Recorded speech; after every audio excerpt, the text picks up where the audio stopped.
इसके साथ बात करेंगे, उनको संबोधित करेंगे। नमस्कार फ्रेंड्स।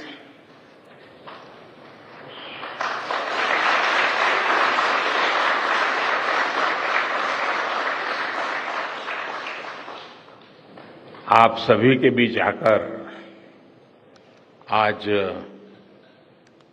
एक अलग ही खुशी महसूस कर रहा हूं। शायद ऐसी खुशी बहुत रेयर ओकेजन होते हैं जब तन मन खुशियों से भर गया हो। और व्यक्ति के जीवन में कई बार ऐसी घटनाएं घटती हैं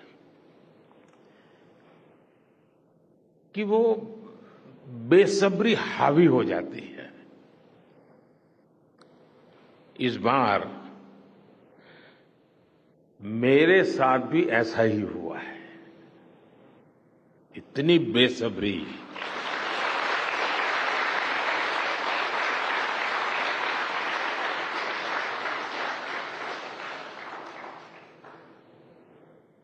मैं साउथ अफ्रीका में था, फिर ग्रीस का कार्यक्रम था तो वहां चला गया, लेकिन मेरा मन पूरी तरह आपके साथ ही लगा हुआ था।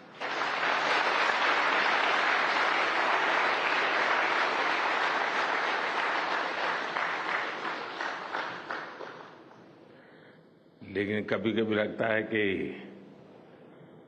मैं आप लोगों के साथ अन्याय कर देता हूं। बेसब्री मेरी और मुसीबत आपकी। इतनी सवेरे सवेरे आप सभी को, और इतना और टाइम, लेकिन बस मन कर रहा था जाऊं आपको नमन करूं। आपको दिक्कत हुई होगी, लेकिन मैं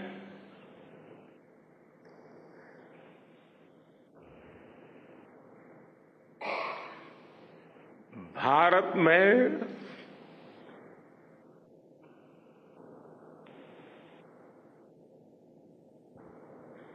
आते ही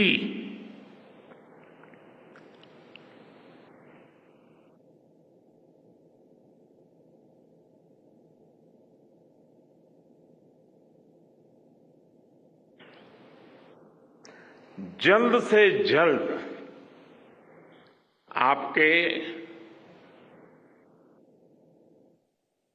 दर्शन करना चाहता था।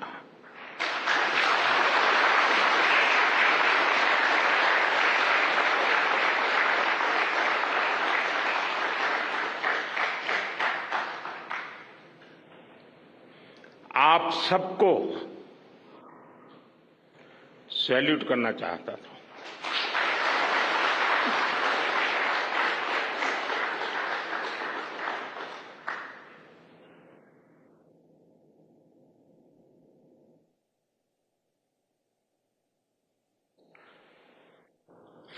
सैल्यूट आपके परिश्रम को, सैल्यूट आपके धैर्य को, सैल्यूट आपकी लगन को, सैल्यूट आपकी जीवटता को, सैल्यूट आपके जज्बे को। आप देश को जिस ऊंचाई पर लेकर गए हैं, ये कोई साधारण सफलता नहीं है। ये अनंत अंतरिक्ष में भारत के वैज्ञानिक सामर्थ्य का शंखनाद है।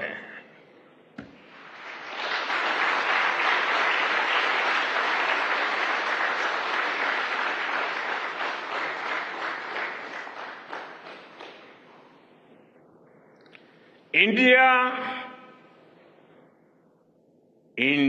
is on the moon.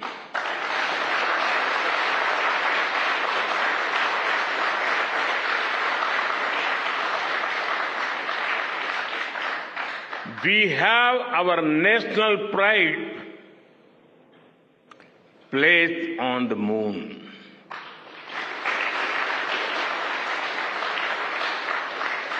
हम वहां पहुंचे जहां कोई नहीं पहुंचा था। हमने वो किया जो पहले कभी किसी ने नहीं किया था। ये आज का भारत है, निर्भीक भारत, जुझारू भारत।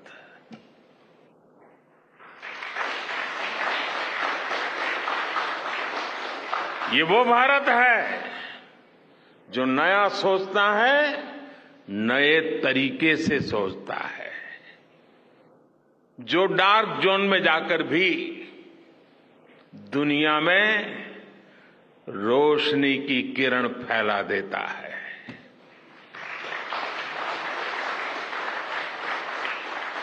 21वीं सदी में यही भारत दुनिया की बड़ी बड़ी समस्याओं का समाधान करेगा। मेरी आंखों के सामने 23 अगस्त का वो दिन, वो एक एक सेकंड बार बार घूम रहा है। जब टचडाउन कंफर्म हुआ तो जिस तरह यहां इसरो सेंटर में पूरे देश में लोग उछल पड़े, वो दृश्य कौन भूल सकता है। कुछ स्मृतियां अमर हो जाती है। वो पल अमर हो गया। वो पल इस सदी के सबसे प्रेरणादायी क्षणों में से एक है। हर भारतीय को लग रहा था कि विजय उसकी अपनी है। खुद महसूस करता था। हर भारतीय को लग रहा था कि जैसे वो खुद एक बड़े एग्जाम में पास हो गया है। आज भी बधाइयां दी जा रही है, संदेश दिए जा रहे हैं, और ये सब मुमकिन बनाया है आप सबने, आपने।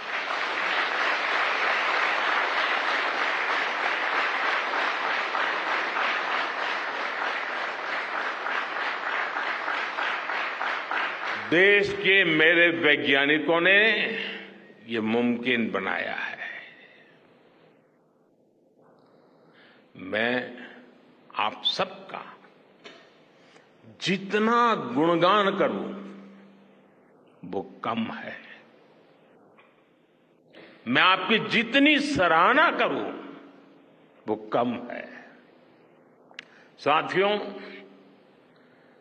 मैंने वो फोटो देखी जिसमें हमारे मून लैंडर ने अंगद की तरह चंद्रमा पर मजबूती से अपना पैर जमाया हुआ है।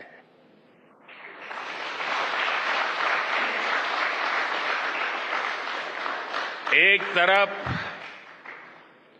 विक्रम का विश्वास है तो दूसरी तरफ प्रज्ञान का पराक्रम है।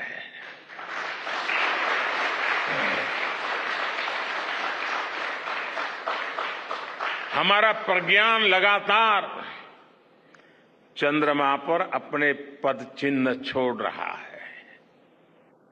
अलग अलग कैमरों से ली गई जो तस्वीरें अभी रिलीज हुई और मुझे देखने का सौभाग्य मिला, वो अद्भुत है। मानव सभ्यता में पहली बार धरती के लाखों साल के इतिहास में पहली बार उस स्थान की तस्वीर मानव अपनी आंखों से देख रहा है। और ये तस्वीर दुनिया को दिखाने का काम भारत ने किया है।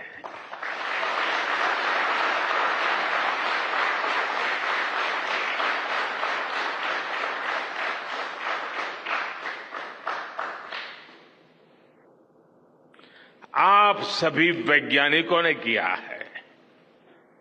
आज पूरी दुनिया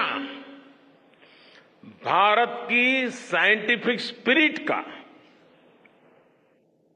हमारी टेक्नोलॉजी का और हमारे साइंटिफिक टेम्परामेंट का लोहा मान चुकी है।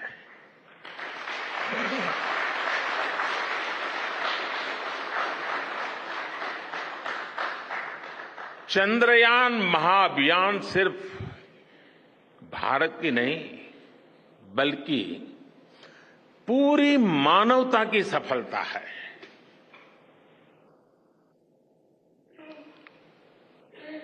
हमारा मिशन जिस क्षेत्र को एक्सप्लोर करेगा, उससे सभी देशों के लिए मून मिशंस के नए रास्ते खुलेंगे। ये चांद के रहस्य को तो खोलेगा ही, साथ ही धरती की चुनौतियों के समाधान में भी मदद करेगा। आपकी इस सफलता के लिए मैं एक बार फिर सभी वैज्ञानिकों को, टेक्नीशियंस, इंजीनियर्स और चंद्रयान महाअभियान से जुड़े सभी सदस्यों को बधाई देता हूं।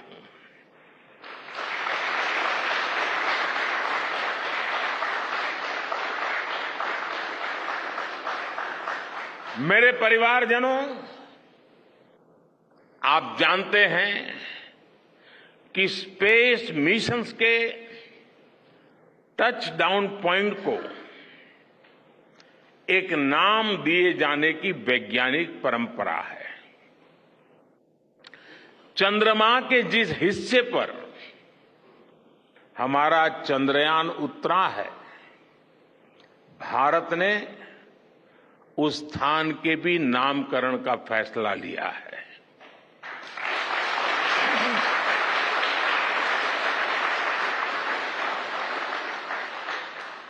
जिस स्थान पर चंद्रयान 3 का मून लैंडर उतरा है, अब उस पॉइंट को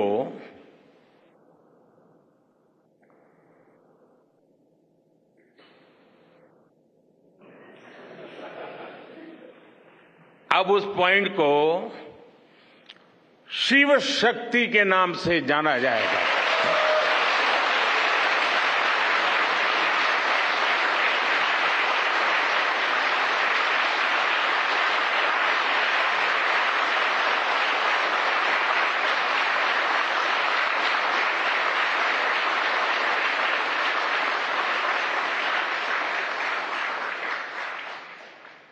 शिव में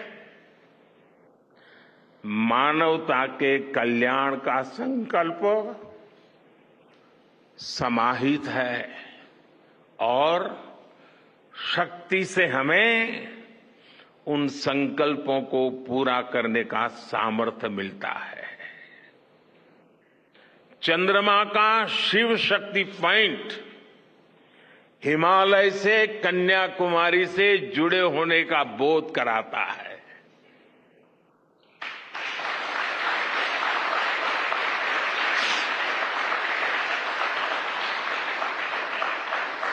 हमारे ऋषियों ने कहा है, येन कर्माण्य पशो मनीषिणो यज्ञे कुण्वन्ति विद्येषु धीरः यत्पूर्व यक्षमन्तः प्रजानां तन्मे मनः शिव संकल्पमस्तु। अर्थात जिस मन से हम कर्तव्य कर्म करते हैं, विचार और विज्ञान को गति देते हैं और जो सबके भीतर मौजूद है, वो मन शुभ और कल्याणकारी संकल्पों से जुड़े।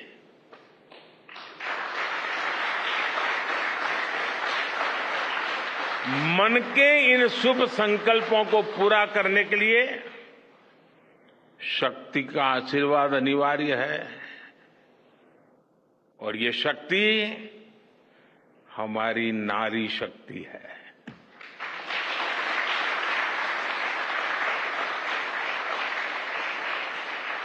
हमारी माताएं बहनें हैं। हमारे यहां कहा गया है, सृष्टि स्थिति विनाशानां शक्ति भूते सनातनी। अर्थात निर्माण से प्रलय तक पूरी सृष्टि का आधार नारी शक्ति ही है।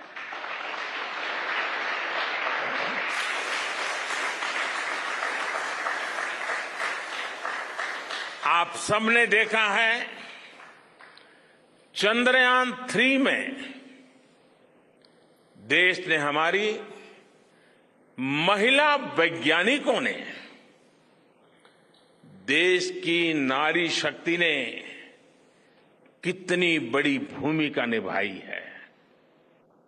चंद्रमा का शिव शक्ति पॉइंट सदियों तक भारत के इस वैज्ञानिक और दार्शनिक चिंतन का साक्षी बनेगा।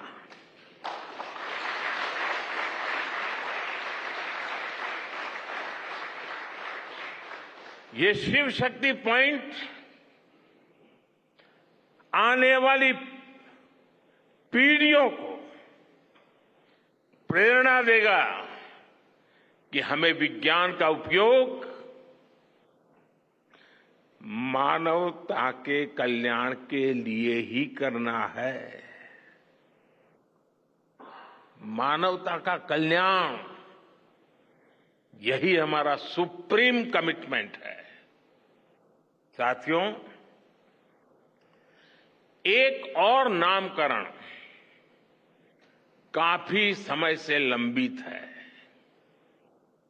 4 साल पहले जब चंद्रयान 2 चंद्रमा के पास तक पहुंचा था, जहां उसके पदचिन्ह पड़े थे, तब ये प्रस्ताव था कि उस स्थान का नाम तय किया जाए। लेकिन उन परिस्थितियों में निर्णय लेने के स्थान पर हमने प्रण लिया कि जब चंद्रयान 3 सफलतापूर्वक चांद पर पहुंचेगा, तब हम दोनों पॉइंट का नाम एक साथ रखेंगे।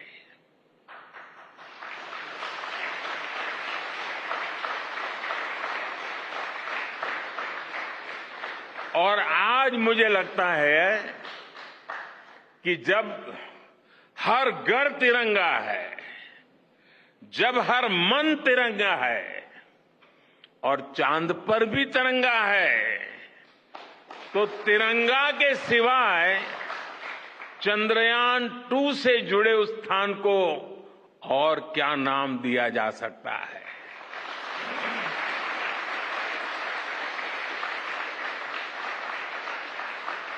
इसलिए चंद्रमा के जिस स्थान पर चंद्रयान 2 ने अपने पदचिन्ह छोड़े हैं, वो पॉइंट अब तिरंगा कहलाएगा।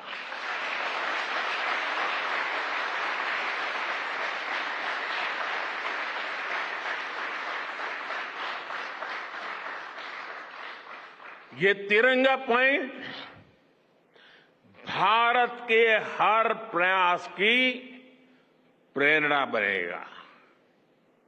ये तिरंगा पॉइंट हमें सीख देगा कि कोई भी विफलता आखिरी नहीं होती। अगर दृढ़ इच्छा शक्ति हो तो सफलता मिलकर के ही रहती है। यानी मैं फिर दोहरा रहा हूं, चंद्रयान 2 के पद चिन्ह जहां है, वो स्थान आज से तिरंगा पॉइंट कहलाएगा। और जहां पर चंद्रयान 3 का मून लैंडर पहुंचा है, वो स्थान आज से शिव शक्ति पॉइंट कहलाएगा।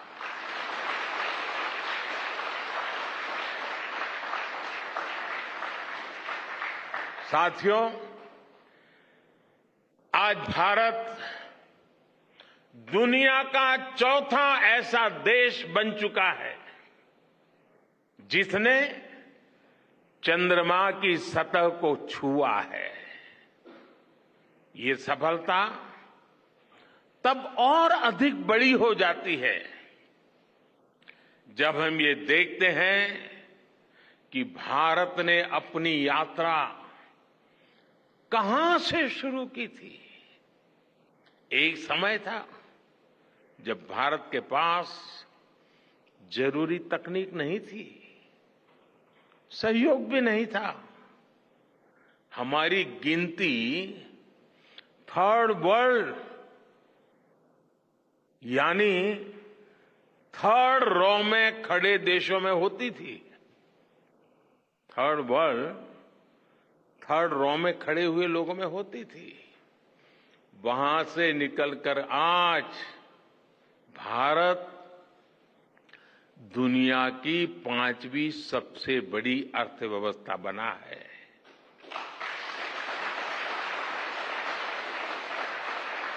आज ट्रेड से लेकर टेक्नोलॉजी तक भारत की गिनती पहली पंक्ति यानी फर्स्ट रॉ में खड़े देशों में हो रही है। यानी थर्ड रॉ से फर्स्ट रॉ तक इस यात्रा में इसरो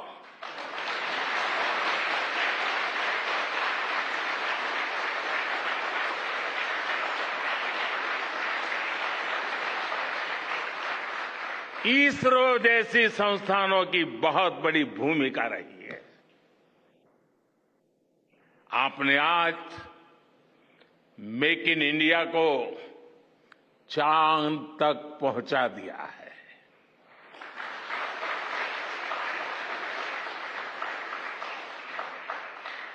मेरे परिवारजनों, मैं आज आपके बीच आकर विशेष तौर पर देशवासियों को आपकी मेहनत के बारे में बताना चाहता हूं। जो मैं बातें बता रहा हूं वो आपके लिए नई नहीं है, लेकिन आपने जो किया है, जो साधना की है, वो देशवासियों को भी पता होना चाहिए। भारत के दक्षिण हिस्से से चंद्रमा के दक्षिणी ध्रुव तक चंद्रयान की ये यात्रा आसान नहीं थी। मून लैंडर की सॉफ्ट लैंडिंग सुनिश्चित करने के लिए हमारे वैज्ञानिकों ने इसरो की रिसर्च फैसिलिटी में आर्टिफिशियल मून तक बना डाला। इस आर्टिफिशियल मून पर विक्रम लैंडर को अलग अलग तरीके से सरफेस पर उतारकर उसका टेस्ट किया गया था। अब इतने सारे एग्जाम देकर हमारा मून लैंडर वहां गया है तो उसे सक्सेस मिलनी ही मिलनी थी।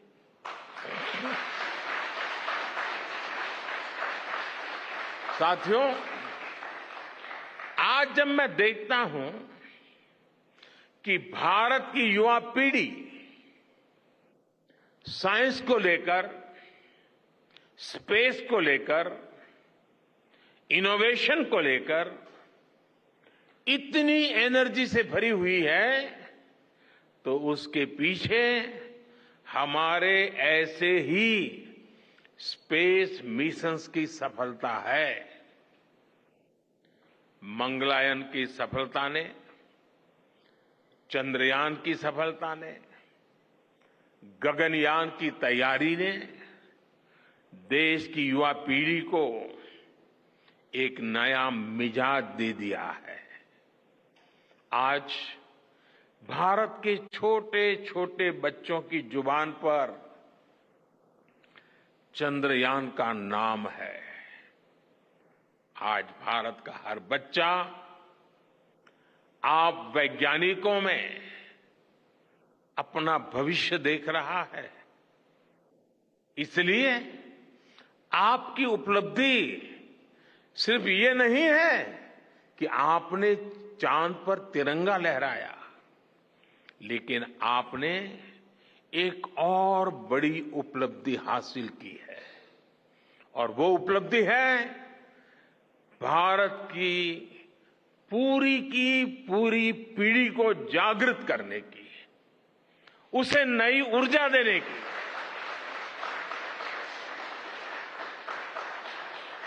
आपने एक पूरी पीढ़ी पर अपनी इस सफलता की गहरी छाप छोड़ी है।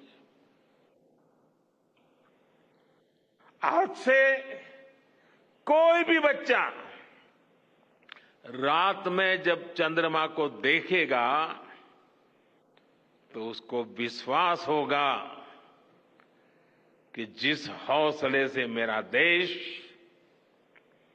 चांद पर पहुंचा है, वही हौसला, वही जज्बा उस बच्चे के भीतर भी है, उस युवा के भीतर भी है। आज आपने भारत के बच्चों में आकांक्षाओं के जो बीज बोए हैं, कल वो वट वृक्ष बनेंगे और विकसित भारत की नींव बनेंगे।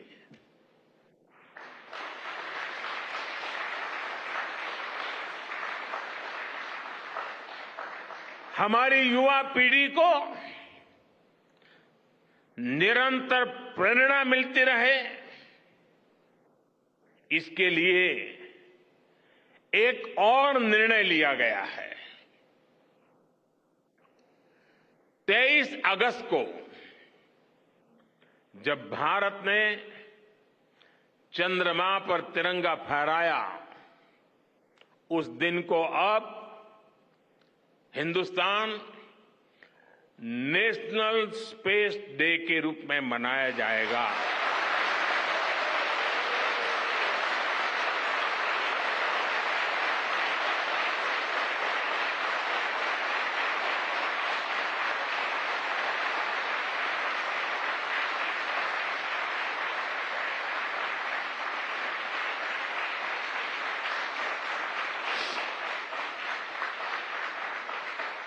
जब हर वर्ष national space day science, technology और इनोवेशन की स्पिरिट को सेलिब्रेट करेगा, हमें हमेशा हमेशा के लिए प्रेरित करता रहेगा।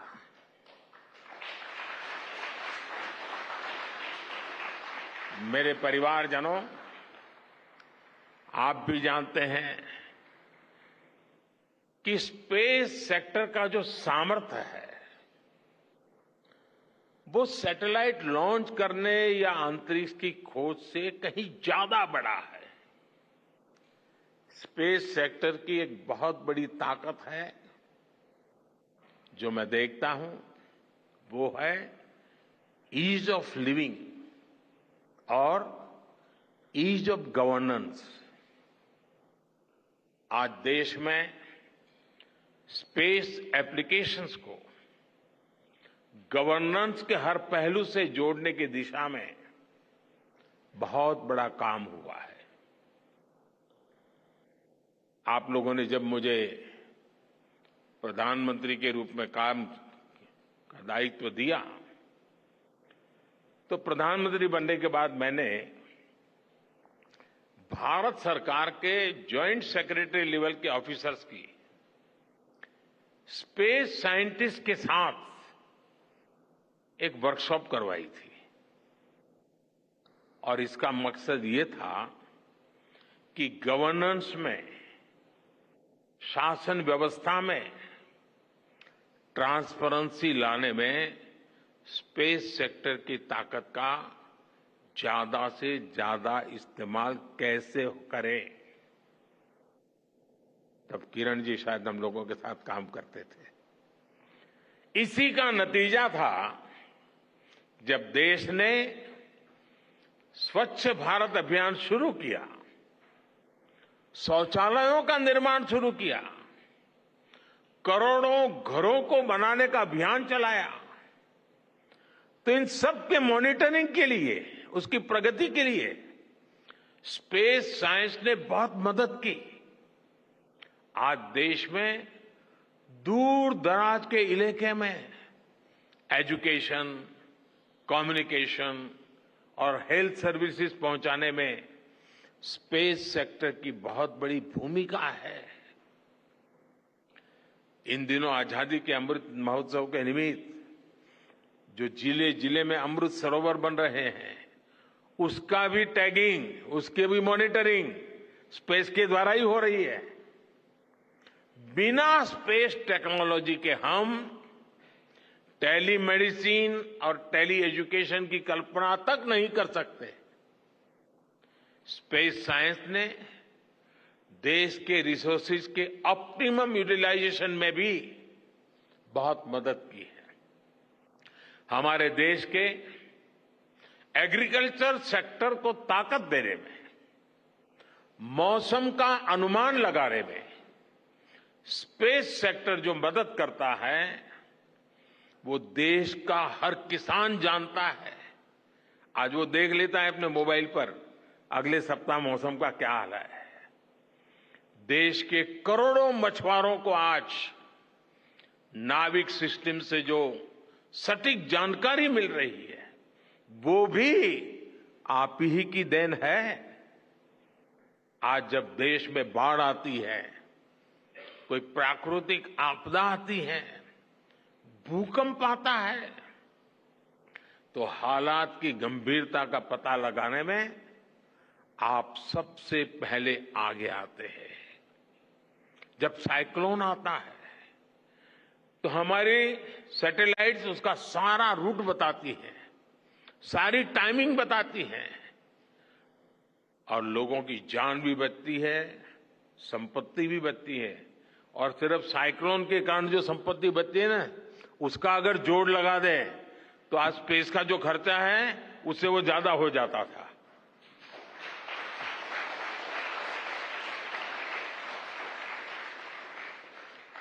हमारे PM Gatishakti national master plan का आधार भी स्पेस टेक्नोलॉजी ही है।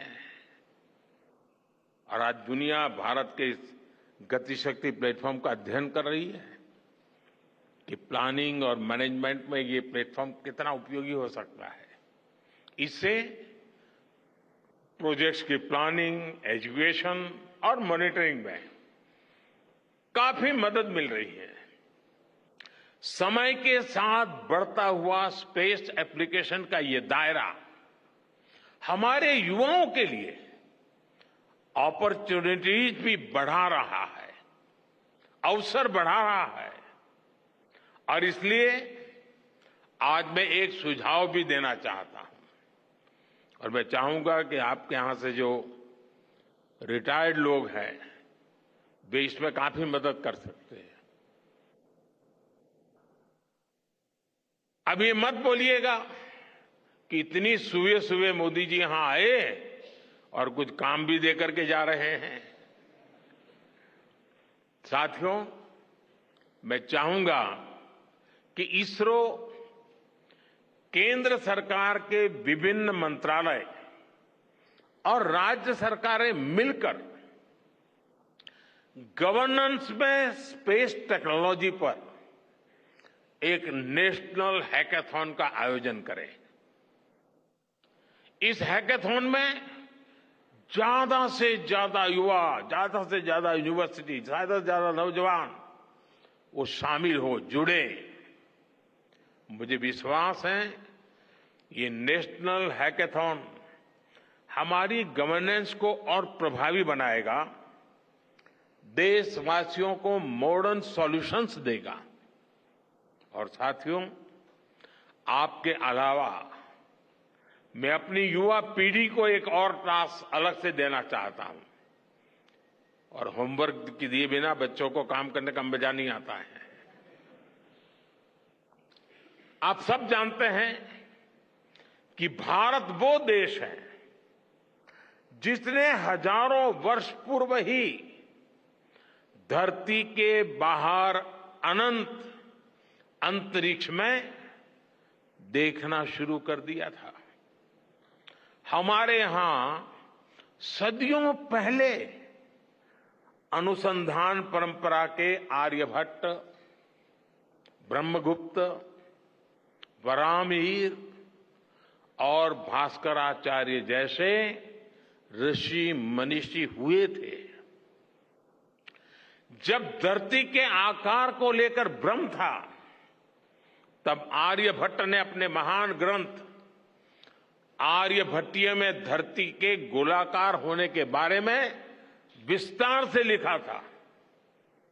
उन्होंने एक्सिस पर पृथ्वी की रोटेशन और उसकी परिधि की गणना भी लिख दी थी। इसी तरह सूर्य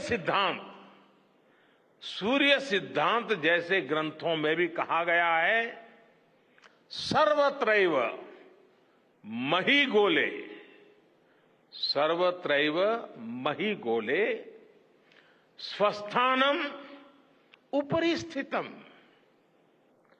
मन्यन्ते खेयतो गोलस तस्य क्व ऊर्ध्वं क्व वादः।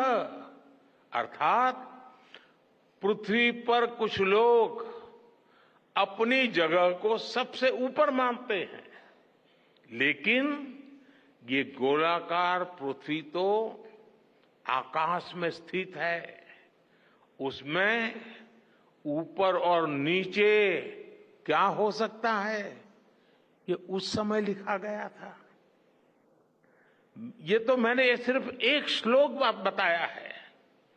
ऐसी अनगिनत रचनाएं हमारे पूर्वजों ने लिखी हुई है। सूर्य, चंद्रमा और पृथ्वी के एक दूसरे के बीच में आने से ग्रहण की जानकारी हमारे कितने ही ग्रंथों में लिखी हुई पाई जाती है। पृथ्वी के अलावा अन्य ग्रहों के आकार की गणनाएं, उनके मूवमेंट से जुड़ी जानकारी भी हमारे प्राचीन ग्रंथों में मिलती है। हमने ग्रहों और उपग्रहों की गति को लेकर इतना सूक्ष्म गणनाएं करने की वो काबिलियत हासिल की थी कि हमारे यहां सैकड़ों वर्ष आगे के पंचांग यानी कैलेंडर्स बनाए जाते थे। इसलिए मैं इससे जुड़ा एक टास्क अपनी नई पीढ़ी को देना चाहता हूं, स्कूल कॉलेज के बच्चों को देना चाहता हूं। मैं चाहता हूं कि भारत के शास्त्रों में जो खगोलीय सूत्र है उन्हें साइंटिफिकली प्रूव करने के लिए, नए सिरे से उनके अध्ययन के लिए नई पीढ़ी आगे आए। ये हमारी विरासत के लिए भी जरूरी है और विज्ञान के लिए भी जरूरी है। आज जो स्कूल के, कॉलेज के, यूनिवर्सिटी के स्टूडेंट्स हैं, रिसर्चर्स हैं, उन पर एक तरह से ये दोहरा दायित्व है। भारत के पास विज्ञान के ज्ञान का जो खजाना है, वो गुलामी के लंबे कालखंड में दब गया है, छिप गया है। आजादी के इस अमृत काल में हमें इस खजाने को भी खंगालना है, उस पर रिसर्च करनी है और दुनिया को भी बताना है। दूसरा दायित्व ये कि हमारी युवा पीढ़ी को आज के आधुनिक विज्ञान, आधुनिक टेक्नोलॉजी को नए आयाम देने हैं। समंदर की गहराइयों से लेकर आसमान की ऊंचाई तक, आसमान की ऊंचाई से लेकर अंतरिक्ष की गहराई तक आपके लिए, करने के लिए बहुत कुछ है। आप डीप अर्थ को भी देखिए और साथ ही डीप सी को भी एक्सप्लोर करिए। आप नेक्स्ट जनरेशन कंप्यूटर बनाइए और साथ ही जेनेटिक इंजीनियरिंग में भी अपना सिक्का जमाइए। भारत में आपके लिए नई संभावनाओं के द्वार लगातार खुल रहे हैं। 21वीं सदी के इस कालखंड में जो देश साइंस और टेक्नोलॉजी में बढ़त बना ले जाएगा, वो देश सबसे आगे बढ़ जाएगा। साथियों, आज बड़े बड़े एक्सपर्ट्स कह रहे हैं कि अगले कुछ वर्षों में भारत की स्पेस इंडस्ट्री $8 बिलियन से बढ़कर $16 बिलियन की हो जाएगी। सरकार भी इस बात की गंभीरता को समझते हुए स्पेस सेक्टर में लगातार रिफॉर्म कर रही है।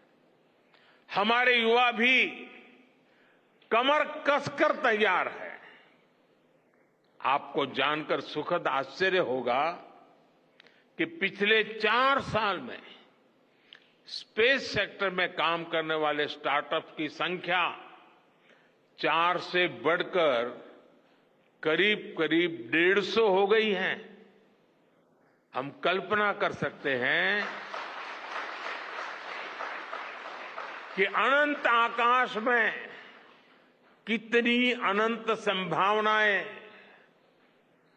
भारत का इंतजार कर रही हैं। वैसे कुछ दिन बाद 1 सितंबर से MyGov हमारे चंद्रयान मिशन को लेकर बहुत बड़ा क्विज कंपटीशन लॉन्च करने वाला है। हमारे देश के स्टूडेंट्स इससे भी शुरुआत कर सकते हैं। मैं देश भर के स्टूडेंट से आग्रह करूंगा कि आप सभी बड़ी संख्या में इससे जुड़े। मेरे परिवारजनों, देश की भावी पीढ़ी को आपका मार्गदर्शन बहुत आवश्यक है। आप जो इतने सारे इंपॉर्टेंट मिशंस पर काम कर रहे हैं, वो आने वाली पीढ़ी ही आगे ले जाने वाली है। आप उन सभी के रोल मॉडल हैं। आपकी रिसर्च और आपकी वर्षों की तपस्या, मेहनत ने साबित किया है कि आप जो ठान लेते हैं वो आप करके दिखाते हैं। देश के लोगों का विश्वास आप पर है और विश्वास कमाना छोटी बात नहीं होती है दोस्तों। आपने अपनी तपस्या से विश्वास कमाया है।